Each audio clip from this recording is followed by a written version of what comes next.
ನೋಡಿ, ಪಾರ್ಟಿ ಮಾಡುವಂಥ ವಿಚಾರದಲ್ಲಿ ಇವರ ಮನಸ್ಥಿತಿಗಳನ್ನು ನೋಡ್ಕೊಳ್ಳಿ. ಯಾಕೆ ಡೆವಿಲ್ ಗ್ಯಾಂಗ್ ಅಂತ ಬರ್ತಾ ಇದೆ ಅನ್ನೋದನ್ನ ಅದಕ್ಕೆ ಅರ್ಥ ಮಾಡ್ಕೊಳ್ಳಿ. ಮಹಜರು ವೇಳೆ ಹಾಸ್ಯ ನಟ ಚಿಕ್ಕಣ್ಣವರಿಗೆ ಪೊಲೀಸರು ಪ್ರಶ್ನೆಗಳನ್ನ ಕೇಳಿದ್ದಾರೆ. ನೀವು ಪಾರ್ಟಿಗೆ ಬಂದಿದ್ದು ಎಷ್ಟೊತ್ತಿಗೆ ಅಂತ ಹೇಳಿ.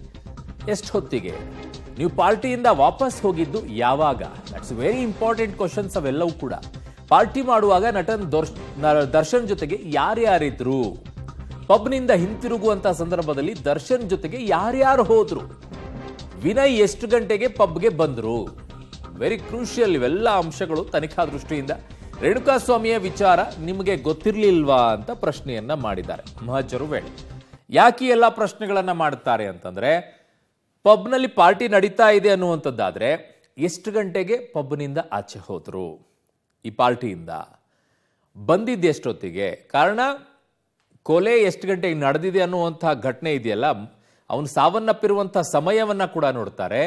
ಅದರ ಜೊತೆಗೆ ಇವರು ಪಾರ್ಟಿ ಮಾಡಿದಂಥ ಸಮಯವನ್ನ ಕೂಡ ನೋಡ್ತಾರೆ. ಅದರ ಮಧ್ಯದಲ್ಲಿ ಇವರು ಆಚೆ ಹೋಗಿರುವಂಥ ಸಮಯ ನೋಡ್ತಾರೆ. ಎಲ್ಲದಕ್ಕೂ ಕೂಡ ಟ್ಯಾಲಿ ಆಗಬೇಕಾಗತ್ತೆ. ಬಹಳ ಮಹತ್ವದ ತನಿಖಾ ದೃಷ್ಟಿಯಿಂದ.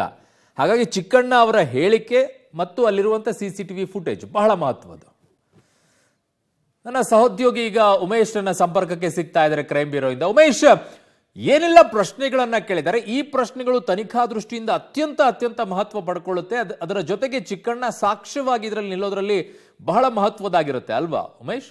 ಖಂಡಿತವಾಗ್ಲು. ಯಾಕೆಂದ್ರೆ ಈ ಪ್ರಕರಣದಲ್ಲಿ ಈ ಹಿಂದೆ ಪವಿತ್ರ ಗೌಡ ಮ್ಯಾನೇಜರ್ ಆದಂತಹ ದೇವರಾಜನ್ನು ಕೂಡ ಇದೇ ರೀತಿಯಾಗಿ ಮೊನ್ನೆ ಕಸ್ಟಡಿಗೆ ಪಡೆದು ವಿಚಾರಣೆ ಮಾಡಿದ್ರು. ವಿಚಾರಣೆ ವೇಳೆಯಲ್ಲೂ ಕೂಡ ಒಂದಷ್ಟು ಆತ ಕೂಡ ಪ್ರತ್ಯೇಕವಾಗಿ ಮಾಹಿತಿ ನೀಡಿದ್ದ. ಆತನನ್ನು ಕೂಡ ಈಗ ಪ್ರತ್ಯಕ್ಷ ಸಾಕ್ಷಿಯನ್ನಾಗಿ ಮಾಡಿಕೊಡ್ತೀವಿ ಅಂತ ಪೊಲೀಸ್ ಅಧಿಕಾರಿಗಳು ಹೇಳಿರುವಂಥದ್ದು ಮುಂದುವರೆದು. ಮತ್ತೆ ಈ ಪ್ರಕರಣಕ್ಕೆ ಅವಶ್ಯಕತೆ ಇರುವಂತ ನಟ ಚಿಕ್ಕಣ್ಣ ಕೂಡ ಪಾತ್ರ, ಅಂದ್ರೆ ನಟ ಚಿಕ್ಕಣ್ಣ ಪಾರ್ಟಿಯಲ್ಲಿದ್ರು ಅನ್ನೋದ್ರ ಬಗ್ಗೆ ಅವತ್ತೇ ಪೊಲೀಸರಿಗೆ ಮಾಹಿತಿ ಲಭ್ಯ ಆಗಿತ್ತು. ತನಿಖೆ ಮುಂದುವರಿಸಿದಂತ ಪೊಲೀಸರು ಆತನ ಪಾತ್ರ ಇದಿಲ್ಲ ಅನ್ನೋದ್ರ ಬಗ್ಗೆ ಈಗಾಗಲೇ ಪ್ರಾಥಮಿಕವಾಗಿ ಖಚಿತಪಡಿಸಿಕೊಂಡಿದ್ದಾರೆ. ಆದರೂ ಕೂಡ ಆ ಕ್ಷಣದಲ್ಲಿ ಆತ ಇದ್ದ ಅನ್ನೋದ್ರ ಬಗ್ಗೆ ಮಾಹಿತಿ ಲಭ್ಯ ಆದ ಹಿನ್ನೆಲೆಯಲ್ಲಿ ಆತನನ್ನು ಇವತ್ತು ವಿಚಾರಣೆಗೆ ಕರೆದು ಈಗ ನೇರವಾಗಿ ಪಬ್ನಲ್ಲೇ ಸ್ಥಳಮಾಜರ ಜೊತೆಗೆ ಆತನ ಏನು ವಿಚಾರಣೆ ಮಾಡ್ತಾ ಇರುವಂಥದ್ದು. ಪಬ್ ಅಂದ್ರೆ ಅವತ್ತು ಶನಿವಾರ ನೀವು ಎಷ್ಟೊತ್ತಿಗೆ ಬಂದ್ರಿ ಪಾರ್ಟಿಗೆ? ಆ ಸಂದರ್ಭದಲ್ಲಿ ನೀವು ಬಂದಂತ ವೇಳೆಯಲ್ಲಿ ಯಾರೆಲ್ಲ ಇದ್ರು? ನಟ ದರ್ಶನ್ ಇದ್ರು ಅಂತ ಕೂಡ ಇರುವಂಥದ್ದು. ಆತನ ಜೊತೆ ಯಾರೆಲ್ಲ ಇದ್ರು? ವಿನಯ್ ಎಷ್ಟೊತ್ತಿಗೆ ಇಲ್ಲಿಗೆ ಬಂದ? ಮತ್ತೆ ಆತ ದರ್ಶನ್ನ ಕರ್ಕೊಂಡು ಹೋದಂತ ವೇಳೆಯಲ್ಲಿ ಹಿಂದೆ ಯಾರೆಲ್ಲ ಹೋದ್ರು? ಮತ್ತೆ ನೀವು ಎಷ್ಟೊತ್ತಿಗೆ ಇಲ್ಲಿಂದ ಹೋದ್ರಿ? ರೇಣುಕಾಸ್ವಾಮಿ ಕೊಲೆ ಪ್ರಕರಣ, ಕೊಲೆ ಕಿಡ್ನಾಪ್ ಆಗಿ ಈ ಶೆಡ್ಗೆ ಕರ್ಕೊಂಡ್ಬಂದಿರುವಂಥ ವಿಚಾರ ನಿಮಗೆ ಗೊತ್ತಿತ್ತಾ ಅನ್ನೋ ನಿಟ್ಟಿನಲ್ಲಿ ಆ ಚಿಕ್ಕಣ್ಣನನ್ನು ಪ್ರಶ್ನೆ ಮಾಡುವಂಥದ್ದು. ಪ್ರಶ್ನೆ ಮಾಡಿದ ನಂತರದಲ್ಲಿ ಈ ಪಬ್ಗೆ ನೀವು ಎಷ್ಟು ದಿನದಿಂದ ಬರ್ತಿದ್ರಿ?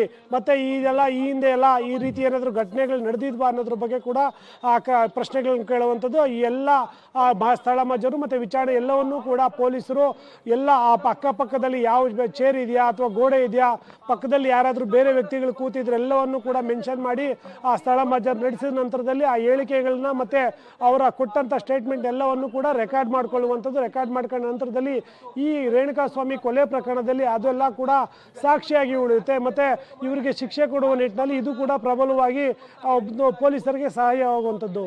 ಅರುಣ್.